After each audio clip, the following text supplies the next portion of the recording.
มาเนลจนเตียเพราะเหตุโนเธอទាំងឡាយណាដែលតថាគតបានត្រាស់ដឹងសំដែងទុកល្អហើយក្នុងលោកនេះ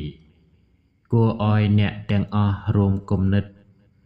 មកប្រជុំរួបរวมផ្ទៀងផ្ទាត់នៅអត្តដោយអត្តព្យញ្ជាអ្នកដោយព្យញ្ជាអ្នកក្នុងធឿនោះដែលជាហេតុឲ្យព្រហ្មចារ្យនេះតាំងនៅមើមថិតថេរអស់កាលយូរដើម្បីប្រយោជន៍ដល់ជនច្រើនដើម្បីសេចក្តីសុខដល់ជនច្រើនដើម្បីអនុគ្រោះដល់សត្វលោកដើម្បីសេចក្តីចម្រើនដើម្បីប្រយោជន៍ដើម្បីសេចក្តីសុខដល់ទេវតានិងមនុស្សទាំងឡាយមនាលជនតេធើទាំងឡាយដែលតថាគតបានសម្ដែងហើយដល់អ្នកព្រោះសេចក្តីដឹងដល់ក្រៃលែងនោះតើដូចម្ដេចពួកធឿនោះគឺសតិប្បដ្ឋាន4សមបធាន4អេធិបាត4ឥន្ទ្រី5ពលៈ5ពោឆង្គៈ7និងអរិយមគ្គប្រកបដោយអង្គ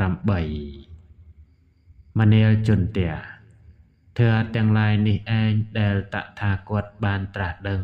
សម្ដែងហើយដែលពួកបរិស័ទទាំងអស់ត្រូវរួមគំនិតប្រជុំគ្នារួបរวมផ្ទៀងផ្ទាត់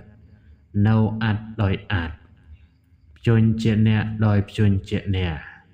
ដែលជាហេតុឲ្យព្រហ្មចារ្យនេះស្ថិតនៅបានមើមតាំងនៅអស់កាលយូរ